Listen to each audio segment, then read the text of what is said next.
This time on Graveyard Carz, we are one step closer to getting the 1970 Superbird done and back to the hills. But first, Mark needs a hand from his partner in crime, Tony D'Agostino. Tony wants to help Mark get more organized with his parts and make the transition to the new building easier. But Mark wants to put Tony to work. It might be too difficult when all they want to do is one-up each other with Mopar knowledge. Does Tony become more of a distraction to Mark or inspire him to get better? Will the Superbird have a successful first flight? Find out on this episode of Graveyard Carz. Got that car coming to get you, Barbara. The unburied dead are coming back to life. I'm Mark Warman, and together with the most critical man in the world, Darren Kirkpatrick. Give me a gun! My son-in-law, Josh. Oh, yeah! And my best friend, Roy. Well, all right! We bring dead muscle cars back to life, to exactly the way they were on the day they were born. If we don't kill each other. It's gonna be a bloodbath.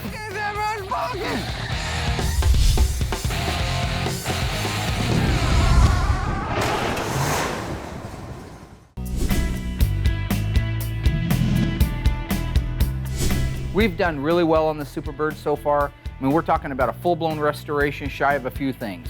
Motor, transmission, rear end, suspension, interior, body, paint, graphics, decals, wings, nose cone. I mean, a lot's been done. Just a few items left. Getting the windshield in is where we're at right now. Trifer's gonna come over and install that. At that point, I can ship it out to AMCO, have them do the necessary dial-in and fixes on the transmission, comes back to us, and we can wrap it up. We came out here today to Graveyard Carz to put a windshield in the 70 Superbird. My name is James. I own Willamette Valley Glass here in Eugene, and I've been installing for just under 30 years. And these are a pretty tight window, kind of a compression fit window, and just kind of has to go in all together. So we had a little mishap on the first one, but rectified it on the second. We were putting the glass in the 70 Superbird, pretty much was one of us on each side, putting the window in. I had my side just about in, and then Jim had a little mishap on his. The top corner just fit a little bit tight. We had one corner in all the way, and the other one wasn't in. Yeah, they fit very tight. Just a timing issue, so we just kind of got to go in all together. Good communication, and you'll get it in the first time, hopefully.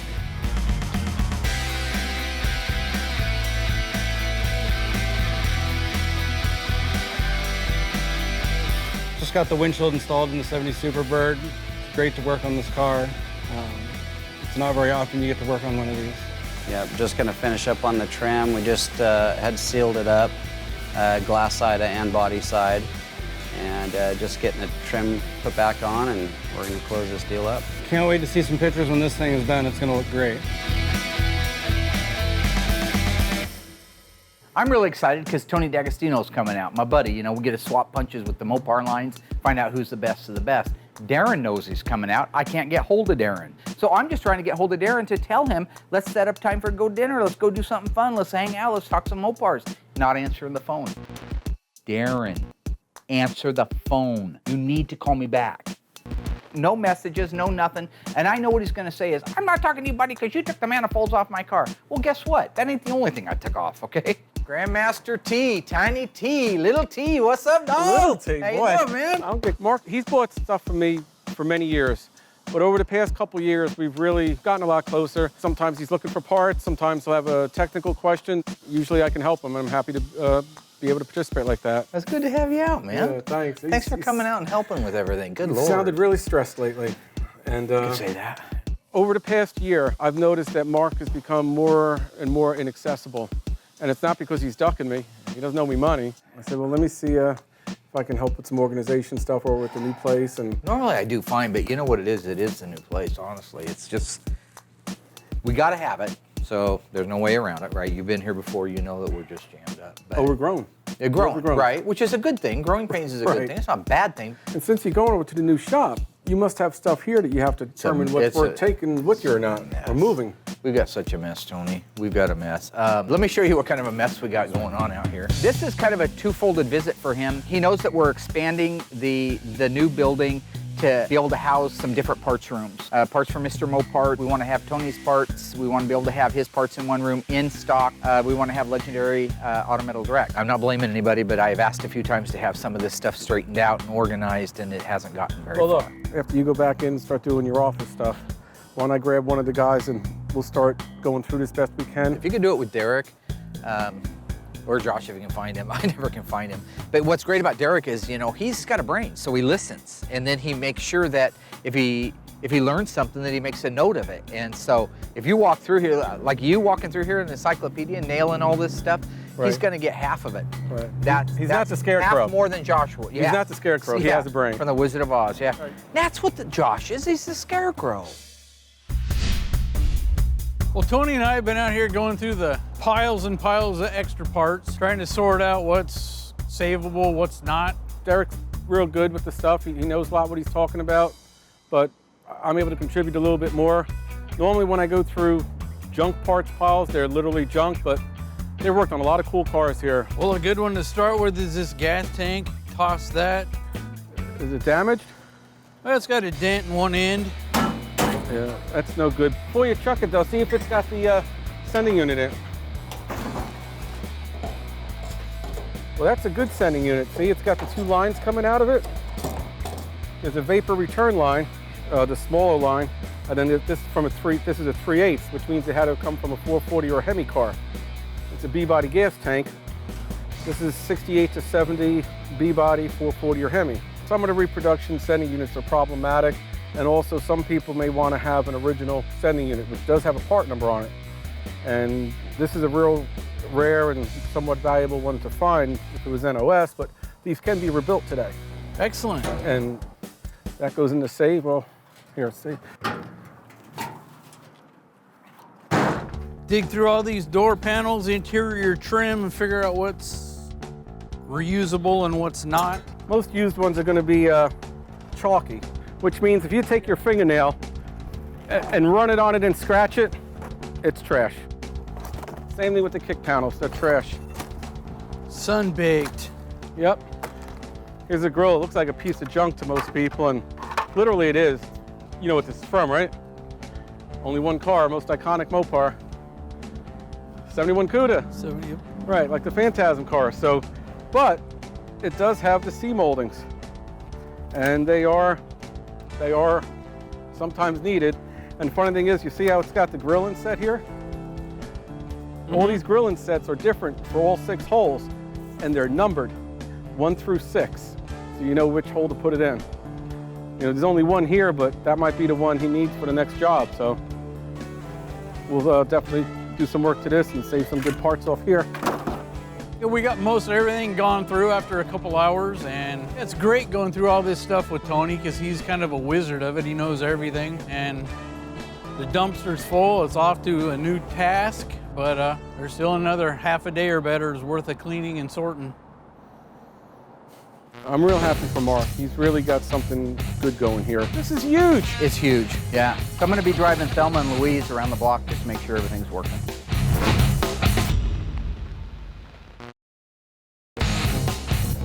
Driver got the windshield installed in the Superbird before it left for AMCO for the final adjustments. Now, with Tony here to help Derek out sort through some of the parts, I can do some of the more, let's just say, important things. So yeah, it's excellent having Tony out here to go through all these parts. It'd be a lot quicker and more efficient if Josh and Mark were out here, but you know, they're off doing their thing, a podcast or something, so we'll see. So what's next? Finish our weather stripping correct, and then we gotta start moving to get cars in and out. We do the weather stripping since you probably know where the stuff has to be moved? That'll work. Okay. It's not really a highly technical job, but it is, you have to get the little white plastic clips into the holes just right, and then they slip right in. And I guess you gotta make sure you feel them locked in. I'm putting the screws in, and it's hard to see where they go because it's a dark car. If it was a red car, or an orange car, or a yellow car, I could see where the screw hole is, but on a dark green car, I believe F8, you can't see. The hole's too easy. One flashlight. Thank you very much. Let me hear. Let's get it behind me. It's nice to see, for a change, a non-performance model Barracuda being restored in non-clone Cuda type trim. You know, the hood's nice and all, but it's still basic. It's still a Barracuda, and it's nice. It's as it was. Not everything has to be all fancied up to be something that it wasn't born as. Not that there's anything wrong with that. But. Right now I'm waiting for a phone call from Bill Goldberg. He's got a podcast he's doing now called Who's Next on Podcast One. He invited me to be on. He was saying something earlier, I was talking to him yesterday, that it was a choice between having Dale Earnhardt Jr. or me on there today, and so I guess he went with me. So I'm very excited to talk to Bill. You know, this is the first time that I've ever been a part of the podcast. Okay, world, we are back here on podcast1.com with Who's Next with Goldberg, and this week we have an awesome treat for you. We have a full episode of Muscle Car Madness. None other than the War Machine, Mark Warman. it's a great intro. I'm doing good, Bill. How are you doing, man? I'm doing great, man. I'm doing great. Who's that scruffy-looking dude behind you? Sir Scruff's a lot back here is Josh. Bill, are you jealous? I am jealous, man, because you know you have more hair on your face than I can grow on my head. It was really cool having Goldberg give me a call up. He wanted me to be on the podcast. A lot of fun.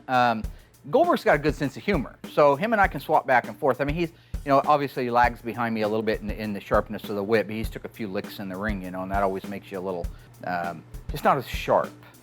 And as usual, we gotta spend hours moving all this crap around to get through and out. It's so. tight in here. I think you're looking to be spoiled at the new place because that's tons bigger. The new one's going to be awesome. I don't know how you do it. At least you got the light at the end of the tunnel coming.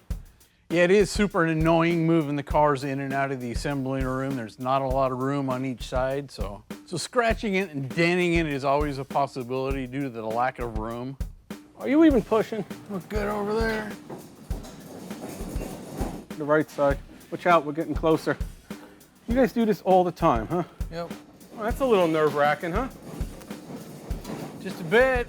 Stock question. What was your first car, Mark? 1970 Dodge Charger 383 two-barrel, XP29 LOG 118362.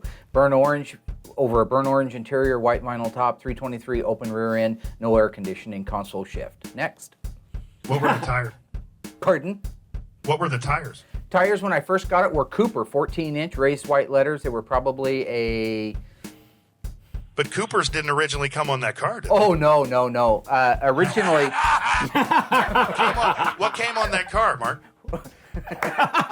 What is the tire that what is came the on tire? the car? I don't want to know the size. I know Goodyear. the size. What tire came on the car? It would have been a Goodyear, it would have been a polyglass, but it wouldn't have been a raised white letter. It probably would have been a white wall. Goodyear polyglass. Yeah, I think it's kind of funny, Goldberg trying to put me on the spot there with some Mopar Q&As. You got to get up a little earlier than that. I know everything there is to know about the car. I mean, I had the car, and besides that, you know, Mopars are what I do, all right? Spearing people in a ring, knocking them silly until they lose their bowels, that's what he does. When you stay over there on that side of the ring, knocking people, disemboweling people with a spear, I'll stay over here top gunning the answers to every Mopar trivia question known to man. Childhood hero. Bill Goldberg. It's true, too. Not you, Josh. Oh. And thank you, by the way. Yeah. I didn't necessarily have like a fictional one. I had a real one, and I guess it would have been my dad. So. Gotcha. It's in. It's in all the way. Oh, cool. So all the light duty stuff, then you'll bring it back in onto the lift and lower it onto the suspensions? Yep. Sounds good. And for the final question on Goldberg's or Fast Five with Goldberg on Who's Next with Goldberg, when's my frickin' car gonna be done? I'm Yeah, sorry. Mark, tell Can him. you- Hello? Bad transmission. Hello? Oh, I see. You know, Goldberg's car, we've been doing a lot of different things on it. You know, I don't want to bore everybody to death with the details. Just, you know, you got to start with a open, right? And fill it in. And I suspect that we're going to be done.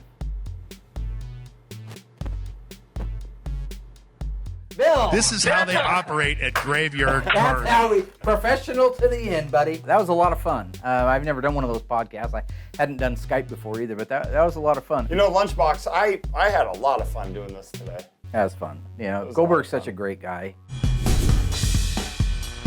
In 1970, you could have ordered a Plymouth Barracuda convertible with either a power top, manual top, or either. The answer coming up after the break. So how would you lower the convertible top on your brand new 1970 Plymouth Barracuda? Would you push a button power? Would you get out and manually close it? Or could you choose between the two?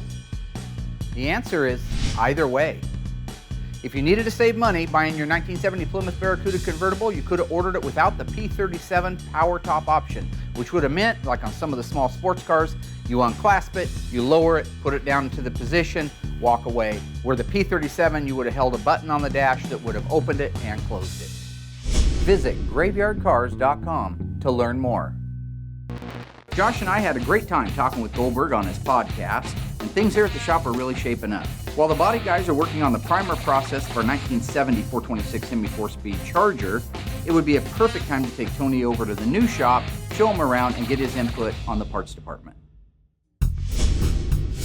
This is one of the funner things I've got to do in a while. I've been working like a dog over here at the new building, getting it painted, getting it prepped. To have Tony come all the way from the East Coast and hang out and be able to show him, I'm like a proud papa. I mean, I am. We worked damn hard for this building. I worked damn hard, nobody else did.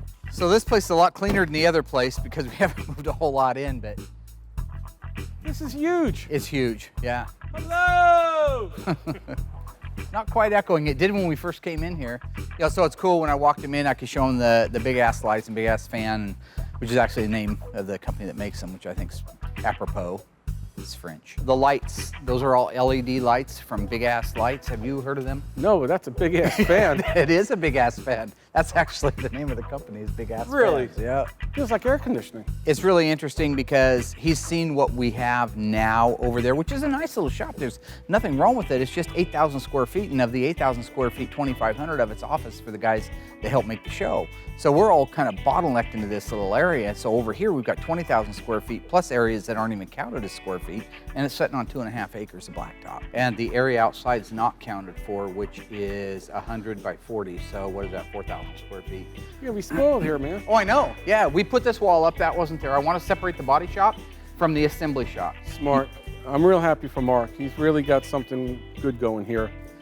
This is going to be what we have right now in the way of our assembly room, where we wedge the cars in there and usually drop them and break them, you know. It's a maze. This is that version of it. Your other shop is a maze getting Absolutely. around. This is a nice big open work area. He's making this Mark's place instead of walking into a place that he had to adapt to. He's implementing everything here, bringing everything in that he needs. Now it's purposely built to be Graveyard Cars. Oh, look at the logo. It's Darren. It's Darren's face shot. Now you can't tell me it doesn't look a little like Darren. We got the metal work finished on the 70 Challenger. Lucky got the body work done. We got it on the rotisserie. Now we're putting it in the paint booth, and I mixed up some CRE and I'm gonna go in and prime it.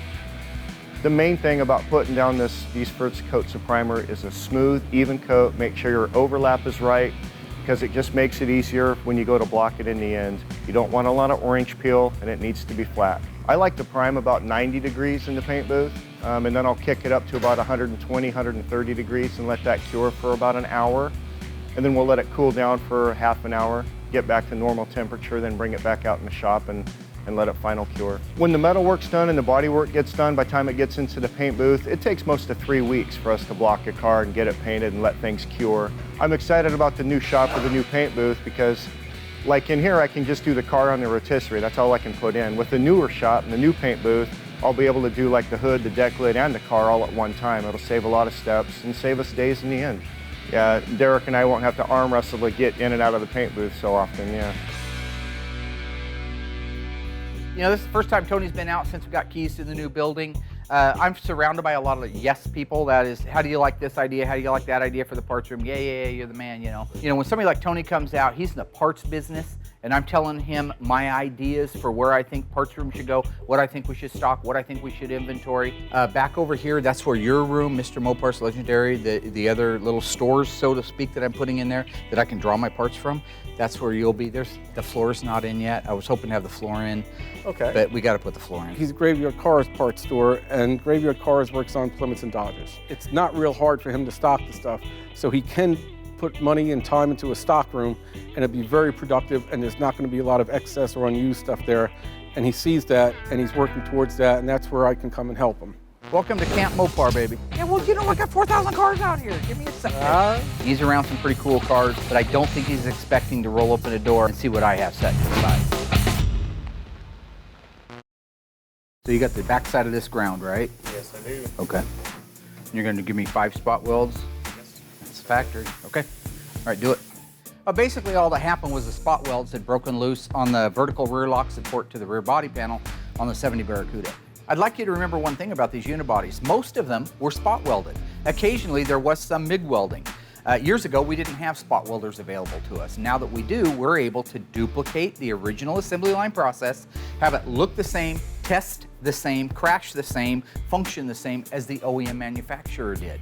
Once we got the spot welds done on the rear vertical lock support for the trunk, I gave it a quick self-destruction test on it. It held up fine. I know that it's solid. We can move on to painting it and back to the assembly process. So it's really cool to be a part of this industry right now when a shop our size, a small shop, can put out a car that looks exactly the way it did on the day it was born.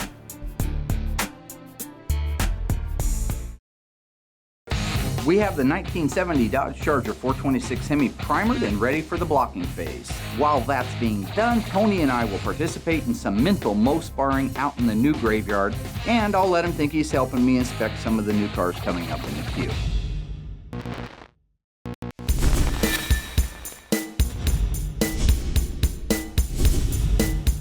It's always fun once you get kind of business out of the way where you can walk around and talk about the Mopar because that's our passion. Take a look. Wow. All fenced, all slatted, all secured, cameras everywhere, the safest place on the planet. And Oh yeah, you need the security here. welcome to Camp Mopar, baby. First year CUDA. First year CUDA, that's right. What would the option code be on a 1969 Plymouth CUDA with a 340?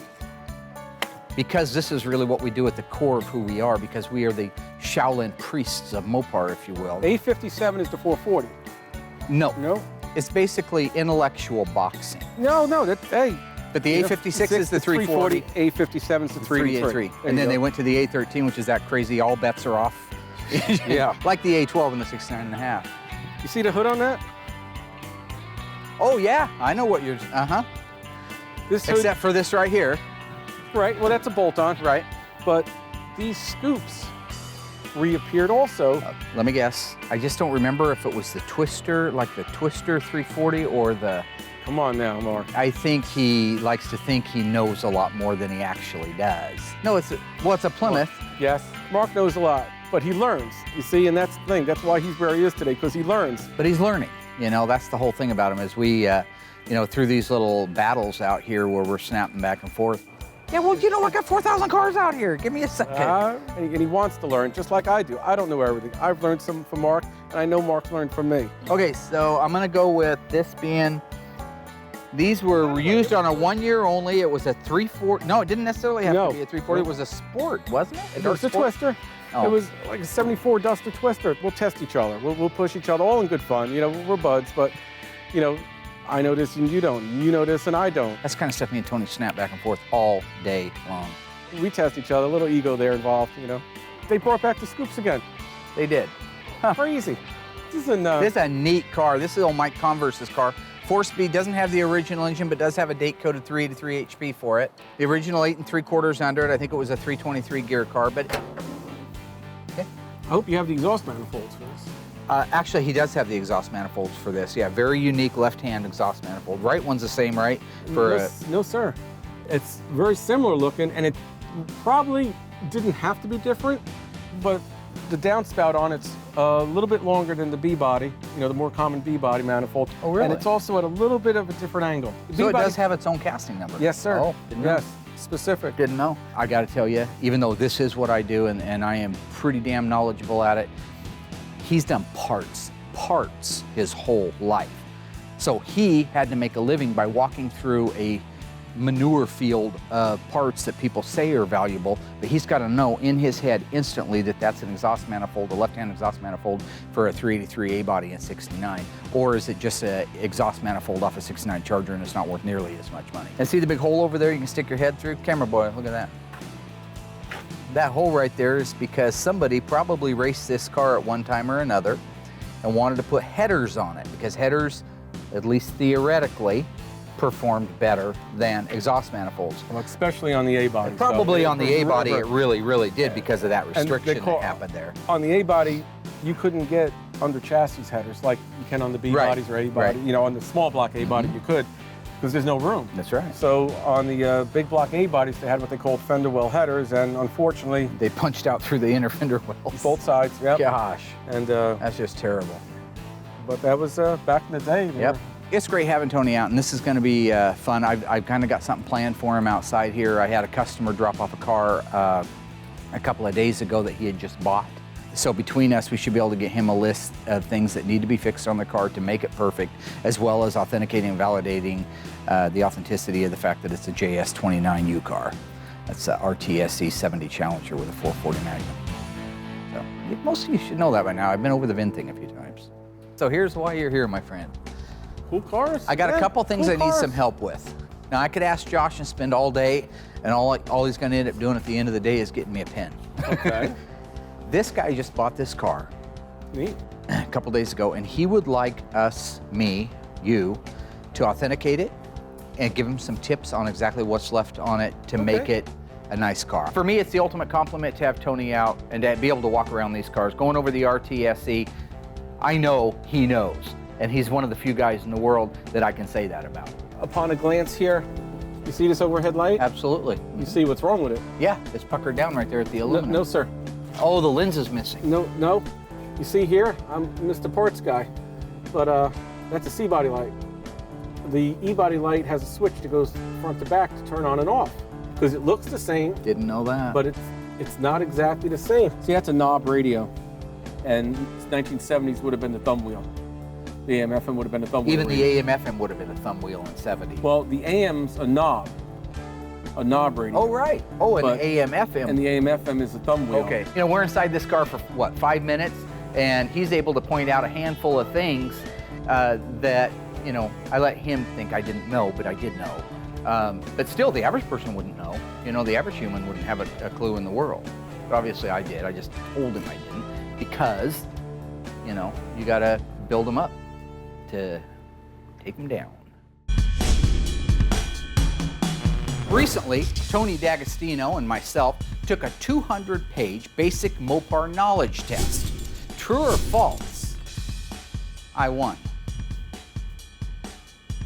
Answer coming up after the break.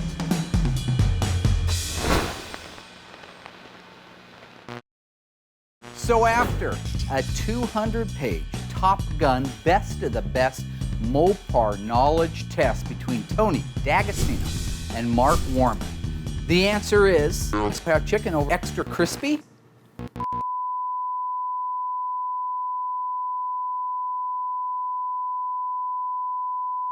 The good news is, at least we know. Visit graveyardcars.com to learn more. Grandmaster T and I have been toe-to-toe center ring inspecting the 1970 Challenger RTSE. Now, while we're making really good progress on it and learning from each other, our goal is to make sure that the car has all the documentation before we tear it apart for restoration. Love doing the inspections, love doing them with Tony. Sharp guy. I mean, you got to get up pretty early to beat him. So it's fun when we go around the car and we're educating each other on a couple little things that maybe, I think in most cases, like I don't think he knew it. I think I already knew it but forgot it. But the fact is, he knows a lot of this stuff, and he has showed me a couple of things. And so ultimate respect to him, you know, we're brothers in arms. Does it have a speaker fader switch on the heater control? On the heater control? Yeah, on the heater control panel. If it has a rear speaker, there'll be a fader switch there. Oh, No. Okay, no, so no. originally it was just a 3-speaker dash car. Right. I thought that when you got the 3-speaker dash that you automatically got the fader. Maybe that's not true. Fader's for the rear. Right. The 3-speaker dash came standard with the 4-speaker system.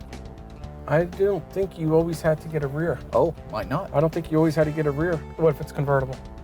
There was no rear speaker. But you could still get a 3-speaker dash. Yes. Right. So. Right. Probably wouldn't see too many rear defogs on a convertible either. That's where the power That's top exactly switch where would it would go. That's right. What was the first name for the slapstick shifter from Chrysler? You got me. Okay. Absolutely no idea. The very early 1970 cars did not say slapstick. It was blank. I've seen that. Okay.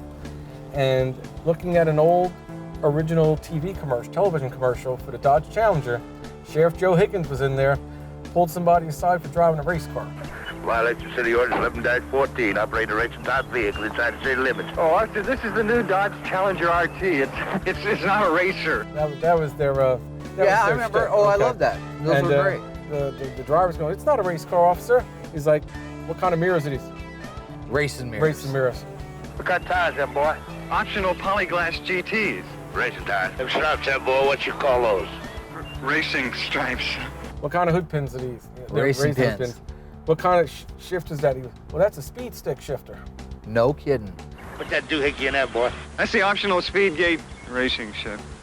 I've seen those commercials and never picked it up. It said it. But it didn't actually have it in the lens. It wasn't like printed, that. not on the lens. A speed stick, like the antiperspirant. Yeah, That's great. awesome. Looks like you got some work cut out for you under the hood. There's a lot of things wrong underneath here. I was looking at it a little bit earlier before you showed up. Did you notice the hardware for the grill? Yes. These are the wrong bolts. They never used a flat tip screw right here. This screw should look exactly like that screw. These should be black. That's correct. There's all kinds of little problems, so I'm gonna write those down. Latches painted, Latches painted, springs painted. Those are supposed to And be the natural color. Secondary latch and secondary striker, they're both painted. They should not be painted. Asking what I see, one thing I see is, You recognize the hood. yes, there's no crush ribs here. When was car built? Let's see, A28. 8/28, October 28th. Yes, So sir. anytime before December, January, this would be correct for 1970. Federal law was they had to have crush ribs. Right. Starting January 1st, January 1st, 1970 Right. for the model year. Right. But there was already a quantity of hoods that were already made. I have an original paint Survivor 70 Challenger RT with a rally hood, and my car was a February build. It doesn't have the crush ribs. Tony and I had a blast going through the Challenger on the ground. That's the first level where you go through from the taillights all the way to the headlights and finding the things that needed to be corrected on, which is good because it's here to be restored. We weren't picking it apart, but we were just going through it and finding all the things that do need to be changed when it goes back together again. It's actually a pretty nice car. The hardware is incorrect on the washer bottle, which looks like it's original, but it does have some wear to it. But they're supposed to be a Phillips. There's supposed to be a number 2 Phillips. There's supposed to be a zinc pan head and have a loose washer, not a captive washer on it. Same thing with the H51 tie-down bracket right here. This is supposed to be a zinc with a number 2 Phillips screw that holds that in place. And you spotted earlier, this AC hose is incorrect. The AC hose is incorrect. I noticed that it's using screw-on fittings over there. I saw that. Right, they're very hard to find, believe it or not. And it should run up differently. It Oh, should yeah. run right next to that hole.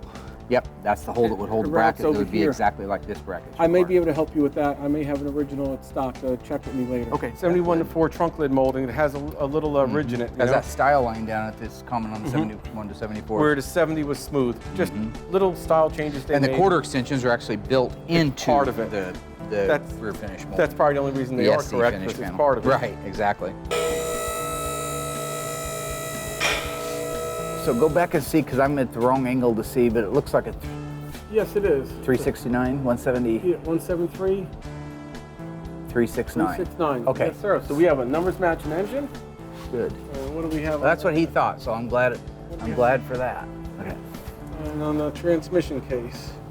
Okay. The car has the hard parts. It's not missing anything. Yeah. The biggest thing is probably the AC line. Otherwise Yeah. than that, it's a lot of little detail and stuff. Right. You can bring the car up to a nicer level. Having the inspection done on the RTSC is great. Looking around, that's all fun stuff. But I have kind of a surprise that I want to share with Tony. I think it's going to blow him away. He's around some pretty cool cars, but I don't think he's expecting to roll open a door and see what I have sitting inside. But that's Darren Kirkpatrick, the amazing invisible man. The 1970 Plymouth Superbird, one of 1,920 NASCAR program cars.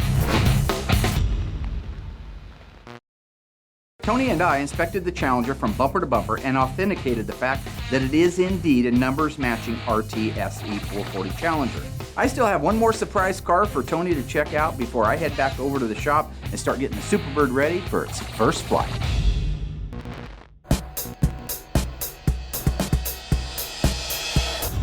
Okay, so this is the one I was telling you. It came up out of New York, upstate New York. It's been in a guy's yard for like 30 years. I think it was 78 that it was parked, okay? I didn't tell you a whole lot about the car. You can tell it's an R4 with a blackout and black guts on it. Yeah, it looks like it's a pretty complete, unmodified car, save for the wheels. Oh, I was, first yeah, glance, they're just rollers that the guy put on it. It's been sitting, it's going to need a lot, but it looks like a lot of it's there. And I've had a chance to look at a few things, but that's what you didn't know. That's what you didn't know was in there. Whoa. Yeah, yep. 426 Hemi. Yeah, which was the only optional engine in 69 on GTX, right? And an expensive option, too, at that. It was like $700 over to 440. Well, that would be a lot of, so that's a lot of probably money like back then. $2,000 or $3,000 thing today, right? I mean, I don't know what the money exchange is, but that's Right. a lot. I mean, look at the value. I mean, the original selling price of the car, I'm probably like around $3,400 or so, $3,500. And that's a pretty good percentage just for an engine that already had a big engine in it. We're all done with the inspections. Tony's been here for days. No Darren. Horse crap. Been trying to get hold of him. Tony picks up the phone, makes one phone call. Darren answers like he's been there the whole time. Hello. Darren. Hey, how are you, Darren? Wonderful. Hey, Tony, I'm only coming there for you. I'm not coming in there for Mark. So where do you want me to meet you at or whatever? Why don't you come out to the new building and we'll see you there because we still got a little bit of work to do here on a couple, some validation on a couple cars. Right. Bye-bye. You know, I know what Darren did. He tried to make me look bad. All right, I've been trying all week to get hold of Darren. And you want to play a game? That's fine. You know, I've proved I can play games, like the misplaced exhaust manifolds. Having Tony out's always a blast. I enjoy his company, I truly do. We can snap back and forth. We know what the Mopars are. I always learn something, all kidding aside. He always learns something, and I consider him a true friend. That the reason we got along, we got it inspected, we were able to communicate, didn't fight, my blood pressure seems normal, is because Darren's not here. No idea that that's Darren Kirkpatrick, the amazing invisible man. Comes and goes as he pleases, does what he wants. I miss him. I do too, I love the guy. Yes, it's true, I've been gone. I've been AWOL for 3 or 4 days at Graveyard Carz. I needed some quality me time. After I found out that Mark did take my manifold and our manifolds off my car, I made an exception. I did come back because they did need my help on the Superbird. They weren't getting anywhere with it. And plus, Tony bought me dinner. I'm a cheap date. Now that Tony's on his way back home, the Superbird in the meantime, while we were over at the shop, got returned back to Graveyard Carz. We can get focused back on what needs to be done on it so we can get the old Superbird's wings a-flapping and heading back south because we're running out of time, that's the fact. So Derek has just a little bit of paint work. He's got to jam in the underside of the hood, he's got to jam in around the holes for the hood pins, and he's got to fix that thing on the right-hand upper door frame. That's all he's got left on it. So what we got to do is we got to finish putting the seat belts in. I mean, we're close. The seat belts got to go in. Got to actually put the hood pins in it. I've got 2 or 3 clips underneath the hood. I still have my decals I got to put on. We got to finish putting the air cleaner on it and the hood installation pad. And I think that's all. Okay, where's Royal? I have no idea. I texted him earlier today to see. Where's your best friend Royal? It's always here to help out. You always Because brag if Royal about and doesn't run want- me and Josh down. What's Where's over Royal here at? that you're looking at? We just stop looking. Okay, Make eye contact. You run Nobody me and trusts Josh somebody down that all the doesn't make time eye and contact. brag Royal up, and he's never here. To ask if Darren gets on my nerves, that's the most ridiculous question in the world. I mean, Darren wakes up on my nerves. I go to bed with him on my nerves. He's just absolutely a pain in the ass. He doesn't care where Royal is. He more cares about driving me to an early grave. You know, the sooner they chuck a little dirt on my head and do some kind of a thing and I'm off this mortal coil, the happier that freak will be. Nobody trusts somebody that doesn't make eye contact. I'm looking at You start this horse crap looking up like that, it's shifty. Okay, where's Royal? It's shifty. Where's Royal? People don't like shifty. I don't know where Your Royal nose is crooked. I don't know where Royal is. But you're always bragging about Royal running me and Josh down. Because and Royal Royal's does never more in here. an hour than you guys do in a day. He ruins more in an hour. What's your zookeeper's name? Arnold. Arnold. He called for you earlier and said there's apparently some kind of show tonight up there and they want you and all the other monkeys at. Yeah. The reason I say putting the hood pins in requires a brain is because if you just stick these where you think they go and you slam the hood, you're going to put an inside out dent in the hood. You're really fitting this pin in a hole just barely bigger than that inside the bezel. So it's got to be a pretty good shot. I just don't trust the monkeys to do it. I'm sure if I put a banana, maybe surrounded the hole with banana peels or something, they'd have a better understanding of it, being monkeys. But so you always just start kind of with one and work your way down. And this is the part about these that I don't like, is there's no spring in them.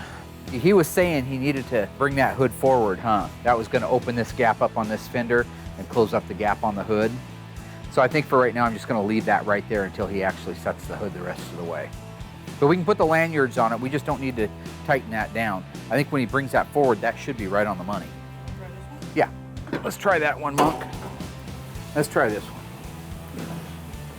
So it needs to come up and it needs to go that way. So it goes down a little bit, it'll give it more length. When he's still got to adjust the hood, so I think for now I'm just going to leave it alone until he adjusts the hood. Those were hard to get open, weren't they? What's wrong with this seat lever? Okay, go help him. So while Josh and Darren are finishing up the seat belts, I'm going to start putting on the label kit.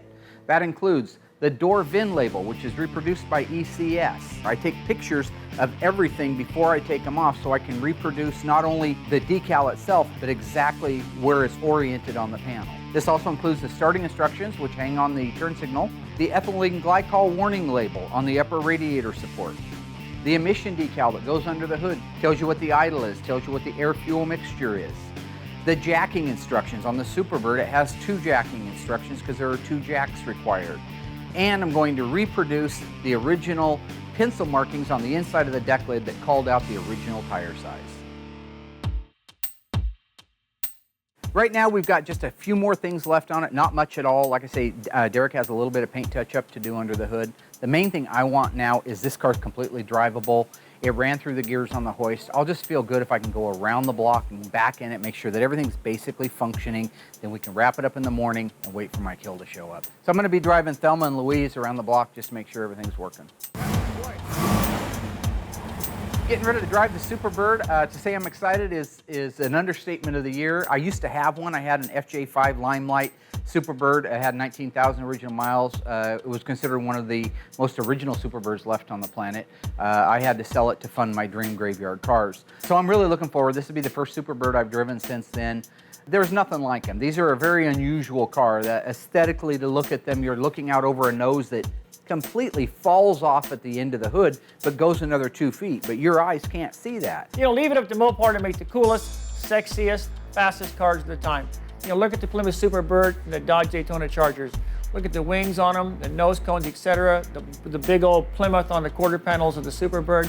They were just awesome cars, way ahead of their time. Nothing could touch them at NASCAR. As usual, leave it up to Mopar to make the best.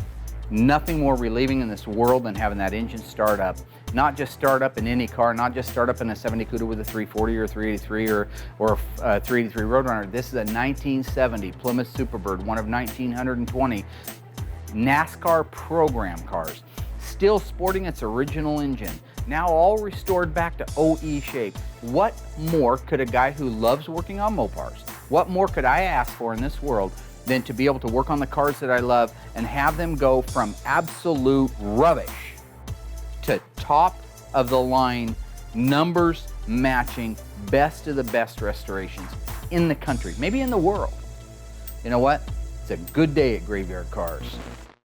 Next time on Graveyard Cars, Mike Hill and his son Michael are going on a 4,000-mile road trip in their newly restored 1970 Superbird. But not before Mark and the Ghouls finish the job. See the complete restoration as they document, tear down, rebuild, paint, assemble, detail, and drive. Taking this legendary NASCAR from broken down beater to bird of prey. And see the unprecedented reveal when the whole Hill family and the original owners see the completed Superbird for the first time on the next episode of Graveyard Cars.